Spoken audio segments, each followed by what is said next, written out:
Hey, y'all, welcome back to episode 65 of the Late Night Vision Show. Please go follow us on all the socials on Facebook, Instagram, YouTube. Go subscribe to us on YouTube, the Late Night Vision Show. You can find us everywhere. If you don't, our co-host is going to stress out and break out in hives or something like that. But I'm going to bring it in right now. How you doing, Jason? I'm doing good. Also, check us out at thelatenightvision.show.com. If you go there, you can basically find links to all those things that Hans is talking about. But what I'm hoping is if you're already listening to this or watching this, that you've already found us. But yeah, You've already found us. Go subscribe and like. What's going on this week, Hans?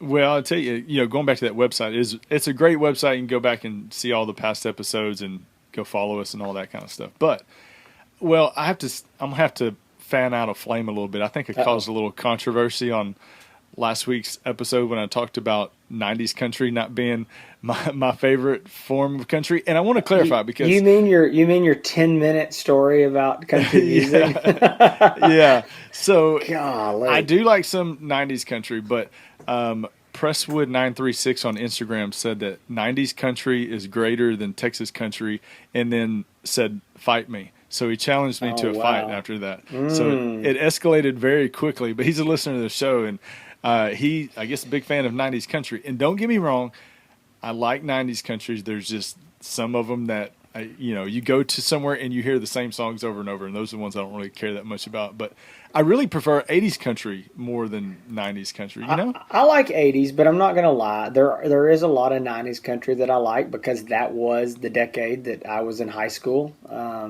So obviously that's something, this is kind of what's defined you. So I admit my wife and I are planning on going to see Tracy Lawrence. I didn't even know he's still alive, but we're going to go see him in a couple months. He's going to be over in Bossier City. I love Tracy Lawrence. We're going to go see, well, I think you may be invited to that, you and your wife. Oh, okay, good. So yeah, we're going to go see him. But yeah, I agree. Now, I will say this, that Texas country, most people, probably a lot of people outside of Texas and Oklahoma and kind of the South may not even know, even a lot of the South may not know what Texas country is.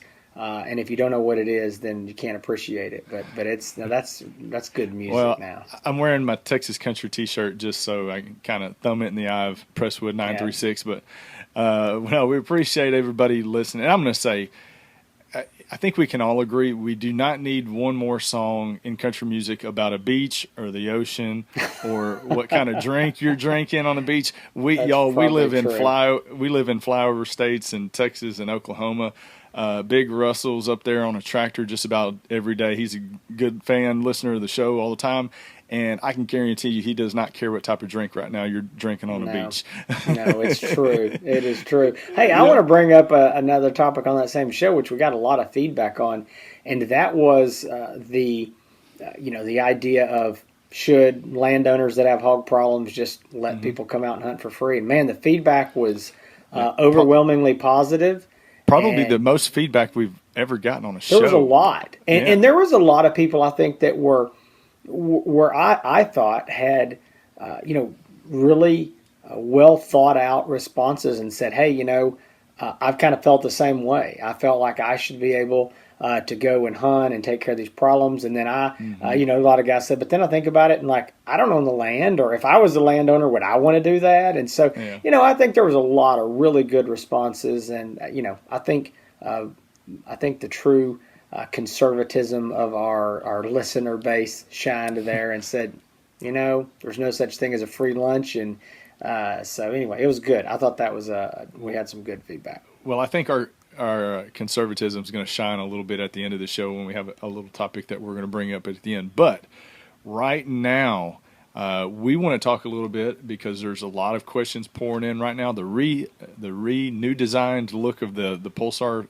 Thermal, the Thermion has come out. Everybody's hopefully starting to trickle in, and people will get them. And now the question is, how the heck do I mount it? What should I use? And there's a few different options out there, but we want to share with you today what we are kind of unveiling for the first time and what we were using. But Jason, tell us what we have, because I've got one in my hand. But Yeah, once I you do too. If describe you what hear me we've got, banging around over here, I'm yeah, taking we do. mine Do. off my rifle. So Yeah. anybody who is watching this on YouTube, man, I've got my microphone right in the way, and I want to move it, but it's We did not not very go to good. we did not go to broadcasting school, by the Oh, way. Just absolutely not. We did. We barely went to school. So I would move this mic out of the way, but then you wouldn't hear me. So I'll move it out in a minute when Hans is talking.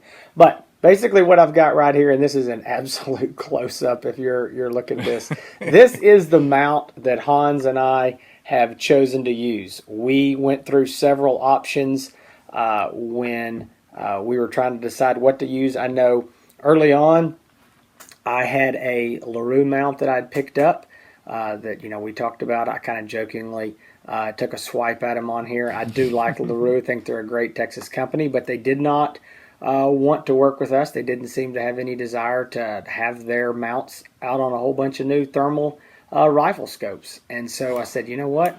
Let's go find a company that does. Man. And so, no, I mean, I don't think that's being rude. That's just saying the truth. Very good company, very good Texas Yeah. company. But Jason is right. They They didn't. Hey, I'm just saying it like it is. They didn't care about the business, and so I said, let's just go find somebody who's more interested. So I reached out to several name brand major manufacturers of high quality, quick detach single piece mounts, because that's what a lot of guys want. If you're putting on an AR-15 or some type of a black gun, something with even maybe a bolt action rifle, Ruger American or something that has a Picatinny rail. A lot of guys want single piece mounts. So I said, let's go see what we can find. I did a bunch of research. I talked to a lot of people, guys that, everybody's kind of got their favorite mount, daytime guys. And I talked to some of them that, use single piece mounts or just, QD mounts. And so anyway, the one company that kept coming back up was American Defense Manufacturing. And I had reached out to them.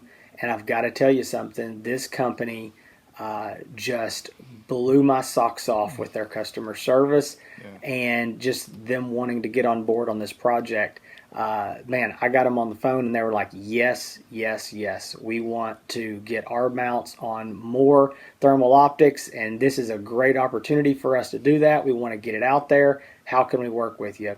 So I said, man, let's see what you've got. And I mean, I didn't ask for this. They sent me different mounts for free to let us test. I said, hey, just, send me whatever you want.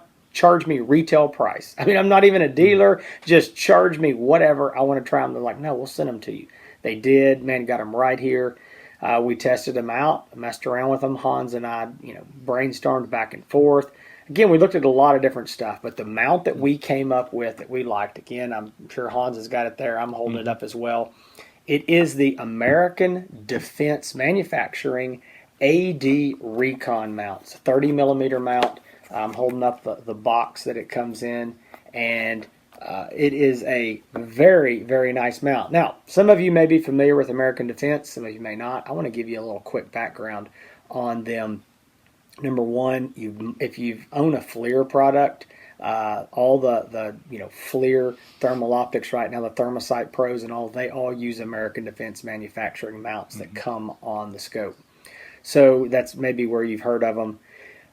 They are an American company. They're based in Wisconsin, and every mount is designed in America and manufactured in America. It is 100% American made, and when you hold it in your hands, you're going to know it. It is a very nice, well-built mount.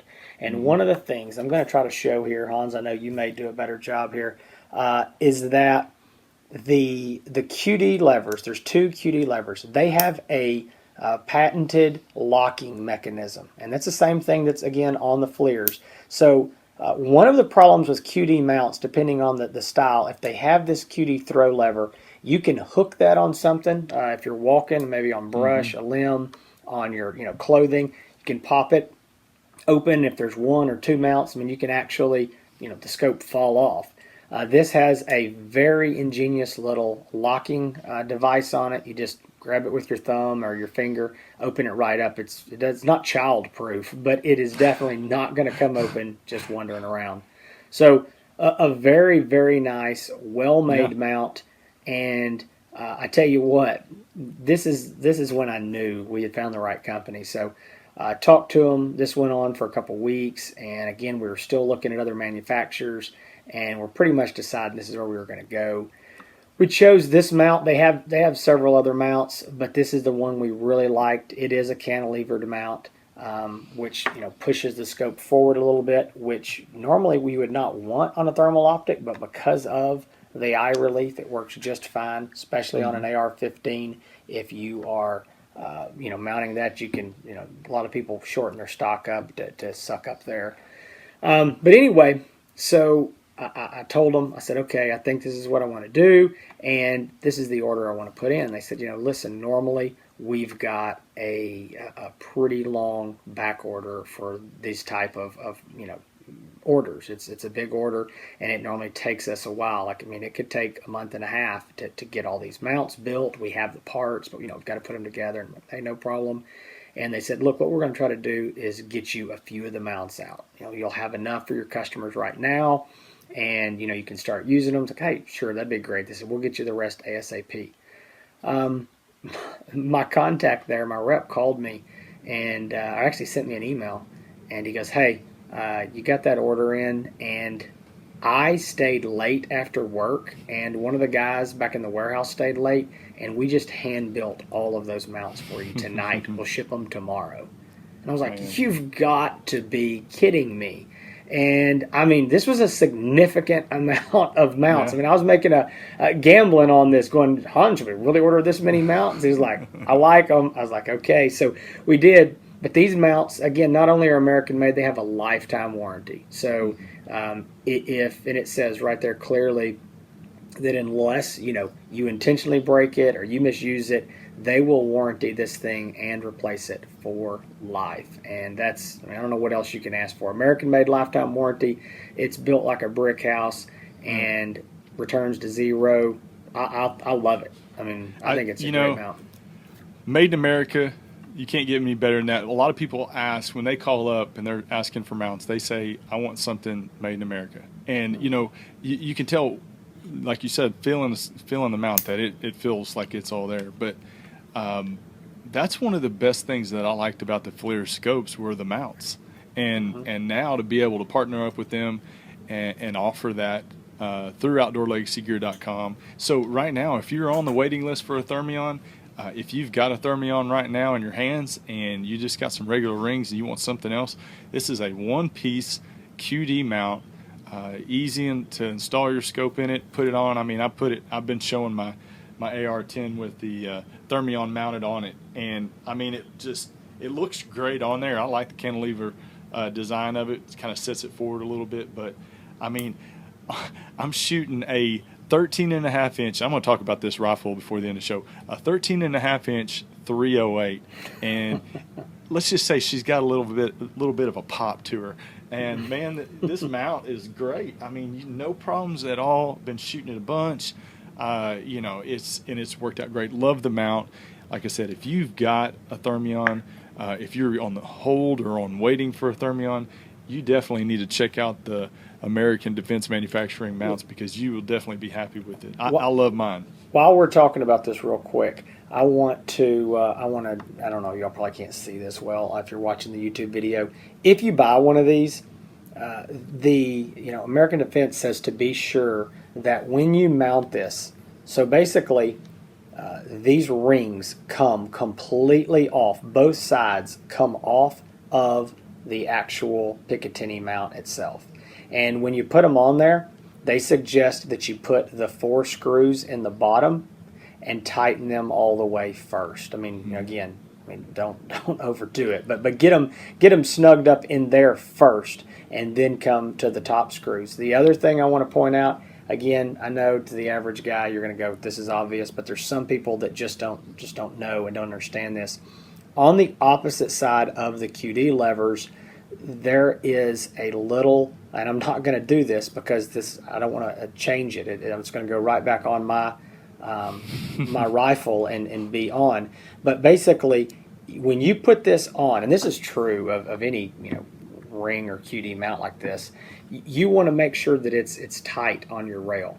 And so when you put that on, if you can grab that scope and you can slide it forward and backwards, any wiggle room, you've got it too loose. Mm-hmm. And so with this one, basically on the other side, there are some little nuts. You basically open the QD throw lever and you push it all the way, in, and then what that does, I know this doesn't make any sense, but if you look at it, on the other side, it loosens that little nut, and you can twist that nut and make it tighter or looser. Everybody always asks me, how tight do I need my QD mount to fit? And again, this is speaking just generally of most QD mounts. My advice is that you want to be able to take your thumb with just a normal amount of pressure and lock it over. And when you unlock it, you should be able to take your index finger and flip it open. Now, it shouldn't be flimsy. It shouldn't be, you shouldn't be able to thump it and it lock, but it should be a single amount of pressure. If it's just a single finger. Now, if you've got it, when I say thumb pressure, that doesn't mean that you turn and you bend your thumb back as hard as you can. That's too tight.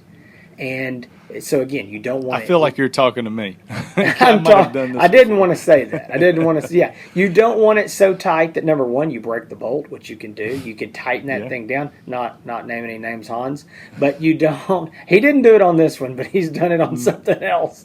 But hey, I always believe if one turn is good enough, then 3 or 4 more turns. 3 or 4 more. Yeah. Well, it's not true with QD mounts. I've seen guys that get these things on so tight that they will actually mar up their rail, their Picatinny rail. And Hans and I saw one time where a guy got it so tight that they had to use channel locks to get it off. I don't know if you remember that, but they destroyed him out. And I don't understand. It had 2 QD throw levers. I don't understand how you got the first one that tight, but the second one, by the first one you'd have thought we might have a problem, but I think they had to use maybe a ball peen hammer or a mini sledge to get those QD levers to lock over. So, but anyway, they went a little too tight, so don't do that. But that's it, and we just wanted to talk about it. We do have it available. It is in stock in our warehouse. It is for sale on OutdoorLegacyGear.com. You can go and look for the American Defense Recon mount, AD Recon mount, 30 millimeter. And so I do want to speak to one more thing. There are guys who say, okay, I don't want a single piece mount. I'm going to put it on a bolt gun, and I just want regular rings. What do I need? My advice is that you just need a good set of 30 millimeter rings, and the outside diameter of the XM50 and the XP50 is about, oh my goodness, I should have measured again. I measured it for a guy the other day and forgot. I want to say it's like 56 or 57 millimeters. So, basically what's going to work for about a 50 millimeter scope is going to work for these. So they don't have to be extra tall. And okay, I'm going on a rabbit trail here, but a guy called on Friday and he said, hey, I'm going to order some rings for this. He said, do I need low, medium, high, or extra high? And I said, what brand? Well, I don't know when I go buy them. And I'm like, okay, here's the thing. Those terms are objective. They mean nothing. Anybody can make that term. And we'll just, to give a real world example, Sightmark makes some rings, and they have one style that's called a medium height. They have another style ring that's called a high height. And they're the exact same height. So it's the same manufacturer, just a different style of ring, and you put them side by side, and they are 100% the same height. That really means nothing. You need to look at the rings, and you need to be able to either measure them from the bottom of the ring saddle to the top of the Picatinny rail, or again, most manufacturers will say, what objective lens diameter it works for. And obviously you don't want to get them too high. That's never a good thing. You want to keep it as generally as low as you can. But standard rings for a bolt gun should work for these, no problem. Again, 30 millimeter tube, and that's all you need. So if you are interested in purchasing a Thermion, or like I said, if you're on a waiting list for one, or if you got one in your hands and you want a nice mount, give Jason a call at 877-350 1818. You can find all of these on outdoorlegacygear.com, but I'm going to tell you, for the Thermion, if you're shooting it on an AR platform, the vast majority of the time, this is the thing to go with, and go give Jason a call. He'll definitely help you out. But hey, one more thing before you go there. Since we're talking about Thermions, I want to mention two things real quick. Number one, we keep getting asked, when is shipping, what is shipping, what's going on. So obviously, if you're listening to this down the road, it could be very different. This is when this podcast comes out, it's probably going to be right around the 1st of August, literally about the 1st or 2nd. And currently, everything has begun shipping except the XM30, which we spoke about a little last week. Looks like that's going to be probably coming September, October. Could come earlier, but it does seem to have been delayed. We did have some info on that. If you want to check that out, you can. The XM38s are shipping well. XM50s currently are in stock. XP38s, we got a big order of those that came in, filling. I think we're going to be almost completely filled on those back orders soon. XP50s, not so much. So we got a very small order in, and we still got a lot of guys waiting. That's going to be dribbling on, but we'll just see how the shipments. We've only had one shipment of them, so we'll see how they go. But anyway, everything, all the main models, the XM38, XM50, XP38, XP50 have all begun shipping. Should be doing good. Now, last thing, I forgot that I had this on here. People have been asking about it, and that is the rubber eye cup on the Thermions, because some guys have said, hey, I see that y'all don't have them on there. Do they not have it? And they do have it. I want to show you how this works. The reason that I have it on here, I've been shooting without the eye cup, and Hans and I both have always been fans of eye cups. We've never really shot and liked most scopes without the eye cup. I think the Thermion is an exception to that rule, in my opinion, because of the eye relief. But this is what it looks like with the eye cup. I put this on here the other night because when I was zeroing it, it was about 6:30, and I had the sun that was not quite setting, but it was going down, and it was coming in right on my right side in my eye, and it was really bad. And I was hot and sweating, and I couldn't see my screen well, so I put this on here. But what I want to show you is, if I can get it off, there it is.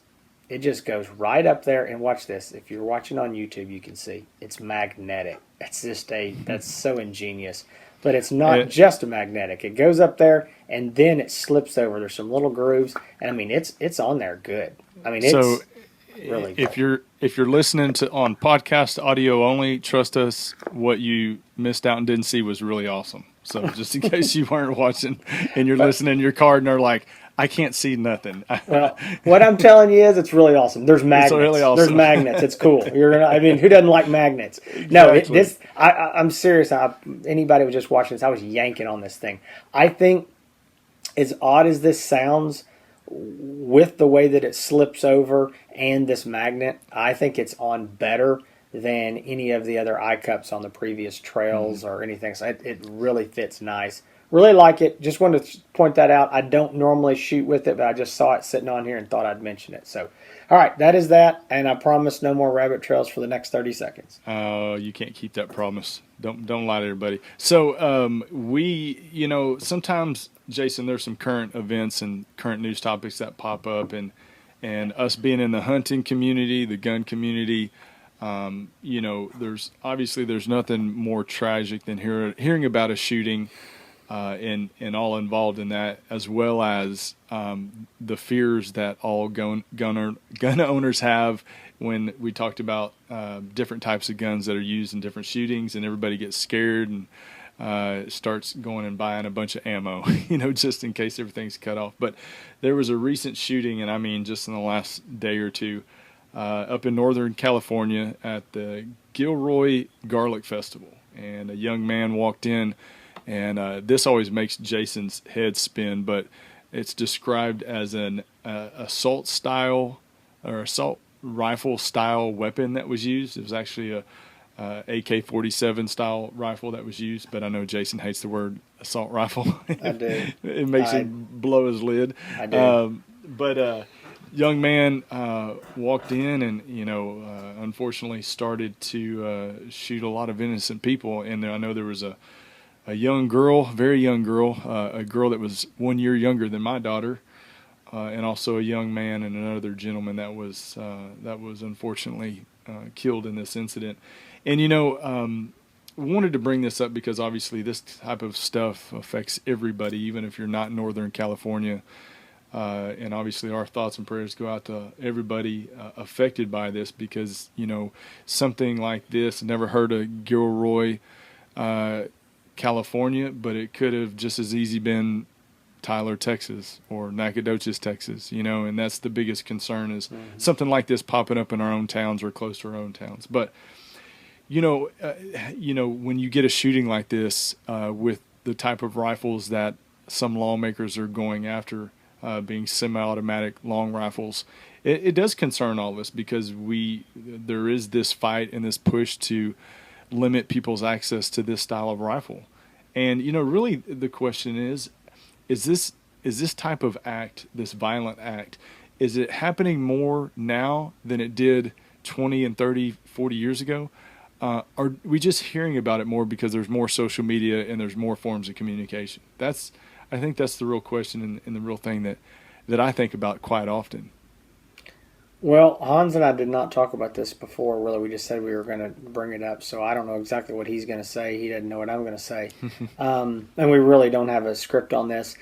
We just wanted to talk about it because we know it is current news.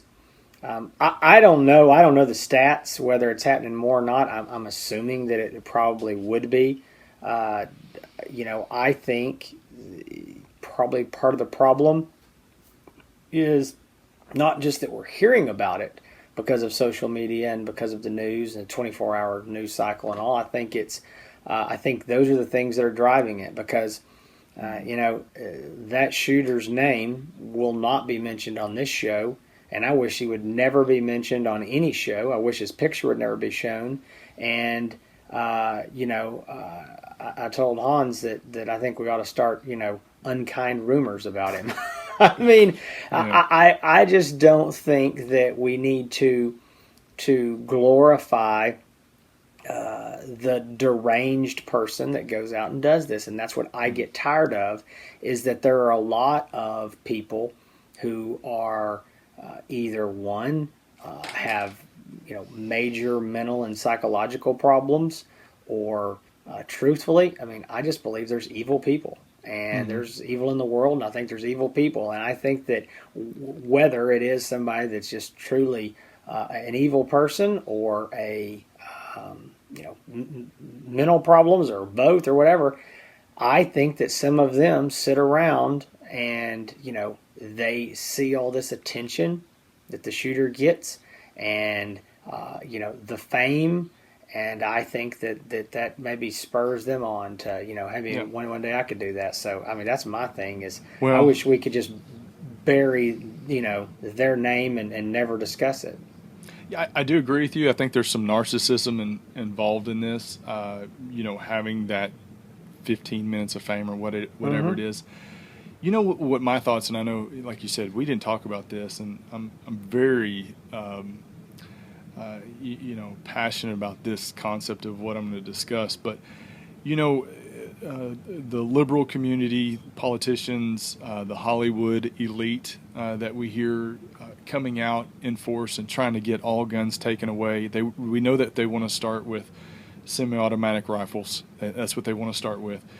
But, what's kind of ironic is in the last 20 and 30 years, the main pusher of these images of violence is Hollywood, is the liberal establishment, through movies, through TV, through video games. And really, I think that is what's driving a lot of this dehumanization of life itself, and making it seem like it is a game. But you think about what you can see in movies these days, what you see on TV, the violence, the gun violence that you see glorified in movies, but you hear from a liberal on a camera talking about politics and guns need to be taken away. but what kids are exposed to and see on a daily basis versus what we saw, Jason, when we were growing up is a lot different. And they're fed this type of whether it be coverage, media coverage, or glorified fascination of these video games that they're playing online. I mean, some of this stuff the graphic stuff that they see on video games is crazy. When I was a kid, young adult, I've never really been that much into video games, but I had a buddy that liked to play this car racing game, and we'd sit there and play this car racing video game for, an hour or two, and then I'd have to go back home or something. Well, I'd jump in my car. I started driving like I was driving a race car. I mean, I'm not a fast driver typically, but I could feel myself driving more like I was in the video game after playing it for a couple hours. It was just like, instinct, it kicked in from playing that game. And I see a correlation in a lot of these violent acts to people playing on these violent video games. Now, doesn't for everybody, but I think younger people are affected by that type of imagery more than if you start playing it when you're 30 or 40. Right. But if you're playing it at a young age, I think that does influence you a lot. And you just don't hear a lot of people, you hear the push out there to get rid of guns and get rid of all different types of guns. Where is the media outrage from some of the stuff that we see, violence in movies and on video games? You just don't see a big push at all. And I'm nobody. I'm just a guy, out in the middle of nowhere in East Texas. But to me, that's even bigger issue than people having guns, because people have had guns since the beginning of this country. But you're seeing a different type of individual now these days, and they're exposed to a lot more. So I think that's a big influence. You want me to tell you what I think? I thought you told us what you thought. No, I didn't tell you why. I Okay. just told you what I thought about the loser that did this. Yeah. I don't know. You may not want me to tell you. Aren't you supposed to not talk about politics and religion and aren't those things you're not supposed to ever talk about? And well, I'll say this, and I'll try. I'm fixing to tell you, I'm gonna get up on my soapbox, so I'm probably fixing to tick off a few people. But I believe it's a bigger issue with our society as a whole. I do think that the violence in the video games and all those things lead into it. I think that we could drill down and take that a step back, and I would say that one of the reasons I believe it happens more and more now than it did before is a lot of combination of things, but I think some of those would include that we're becoming, by design, by the intent of the liberal media and their cohorts, a godless society. I think that it is the destruction of the two-parent family. I think that there's a fatherless problem with a lot of these kids. I know that's not going to be every single one of them, but I think if we studied these, there's going to be a lot of these boys who didn't have a real father. I think that I could take this even a step further.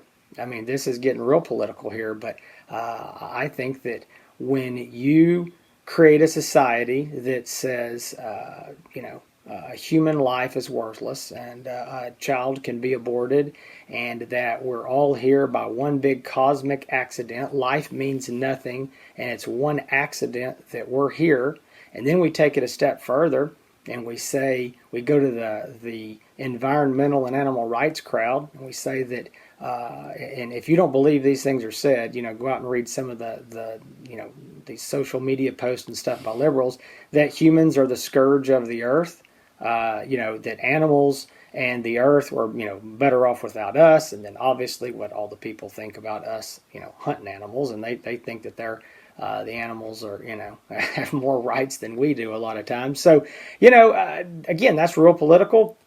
It's real, cuts pretty deep, but I think all those things bleed into the video games and all that. And I think you combine it all and you have a perfect storm. And I think that nobody wants to talk about that. I don't think we're going to fix that tomorrow, but I think it's part of it. And I think when I will admit there is an easy access to firearms in this country, and that it is what it is. But I would say if it's not a firearm, these kids are going to do something else. I mean, heaven forbid they figure out how to make bombs or, steal a car or a school bus or a dump truck and start driving that thing on the sidewalk. I mean, evil has no limits. And if somebody is intent on doing something, the gun is not the issue. And I think that the California law here failed.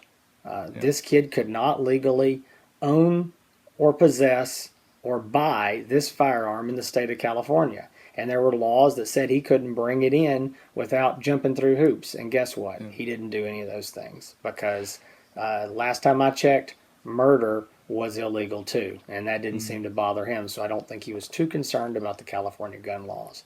So, yeah, I don't think that more laws are a solution. I don't think any of our listeners think that. I don't think anything we said is really going to surprise any of them. But it is a mess, and I think that the biggest thing we can do is to educate our kids. And I think that's one place that hunters and have done a good job of trying to keep our kids, and whether it's even into hunting, or even we have daughters that maybe don't get me wrong, I'm not saying girls can't hunt. I mean, I know we both carry our daughters, but a lot of times that may not be their thing as much as it is boys, and that's fine. But it is having them around guns and understanding some basic gun safety, and that these things aren't evil. And so I think as gun owners, as Second Amendment supporters, we need to be sure that we are teaching our kids and not let the government or their college professor tell them something different. And that's just that's not just my opinion. I think we've got to do that. I think kids just need to go out there and have some old-fashioned fun. I drove up home. I was hunting the other night. I didn't get home till 2 o'clock in the morning. Drove up our county road, and some kid had took a baseball bat to my mailbox. And you know what? The only thing I could do was just sit there and smile because, man, who can get mad at a kid beating a mailbox with a baseball bat? And I mean, that's just good old-fashioned fun. I thought it was kind of funny. What is this guy? Who is this guy all of a sudden? Beating mailboxes is good old-fashioned fun. I thought it was funny. It's just kids out being kids. Hey, they could be out doing a lot worse, and that's just good old-fashioned fun.